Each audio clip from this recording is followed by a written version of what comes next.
Next week, the Supreme Court will be hearing arguments for two cases involving DOMA, Defense of Marriage Act, and Proposition 8 from California that made marriage, defined marriage as between a man and a woman only. So before the arguments happen next week, there are a number of organizations that are rushing in to get their opinions across before, in the hopes that they can influence the thinking of the justices who are going to hear the case. So it's really interesting.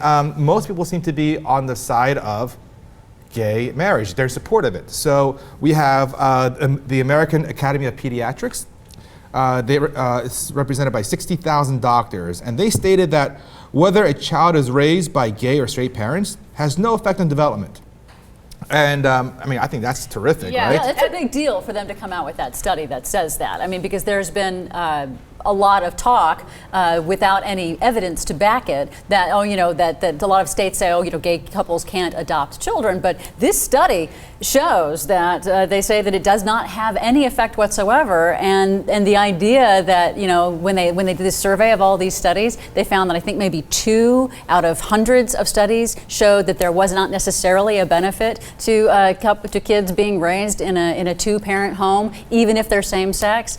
I feel like it's a common sense thing, and we don't necessarily need hundreds of studies to prove it, right? But of course, you need as much evidence as possible to prove to conservatives that 2 gay parents is better than a single parent or no parents at all. I mean, there's so many children here in the United States that need adoptive parents, and to allow a same-sex couple to adopt makes all the sense in the world.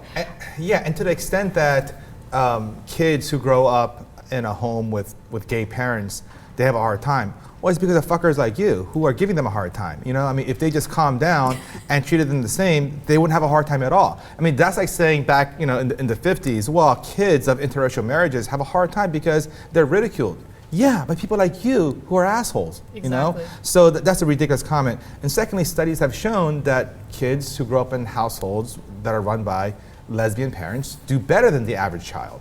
And that also makes total sense because, you know, I'm married, my wife does so much more than me. If there was 2 of those and take me out of the equation, my kids are much better off. So again, makes total sense. So that's great that the Pediatric Academy came out in favor of gay marriage.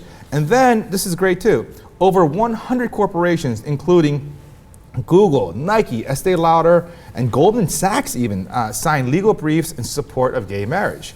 And I feel like it's an extremely easy thing for corporations to do right now. It's an easy thing for politicians to do right now because public opinion has shifted in favor of equal rights for gay people. And so, you know, for these corporations to come out, it's good for business. And they've been very open about that. They've said the reason why we've come out is because it's good for business. In fact, Lloyd Blankfein, the CEO of Goldman Sachs, who's a massive douche in many other ways, he said, quote, that captains of industry wanted to attach themselves to what they see as the last great civil rights issue of our time.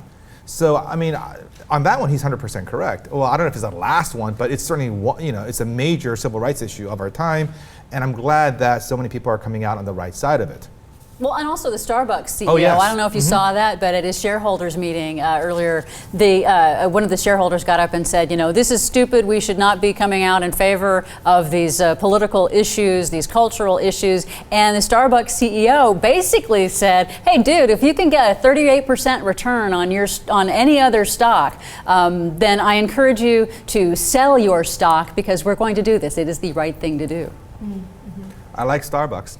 Yeah. Yeah, I mean, that was a pretty big deal for him to come out and just basically tell the shareholder, sorry, dude, fuck you. Yeah, but by the way, on top of that, I know it's unrelated to the gay issue, but the CEO of Starbucks did also come out in favor of increasing minimum wage, which is very rare for a CEO here in the United States. So I'm definitely in favor of that. And you know what? I had a delicious caramel macchiato today.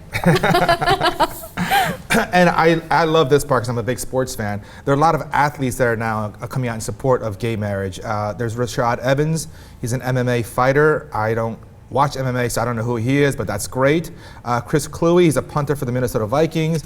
And Brendan Ayanbadejo, he's a linebacker for the Baltimore Ravens and former UCLA alum. So these are macho sports, MMA and football. So the fact that these guys are now coming out in favor of gay marriage, I think that's fantastic.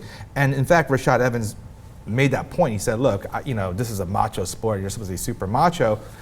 And he said that's why he thinks it's extra important for those guys to come out in favor of gay marriage, because he has kids, and he doesn't want his kids or his kids' friends to grow up in a world where gays are discriminated against just because, they love someone that someone else doesn't approve of. So that's great. And overall, in America right now, American public on gay marriage, 58% in favor and only 36% oppose. That's a huge shift. That's such a huge shift. And that's, in fact, in 10 years, it flipped. Because 10 years ago, it was a reverse. It was only 36% in favor and 58% opposed 10 years ago.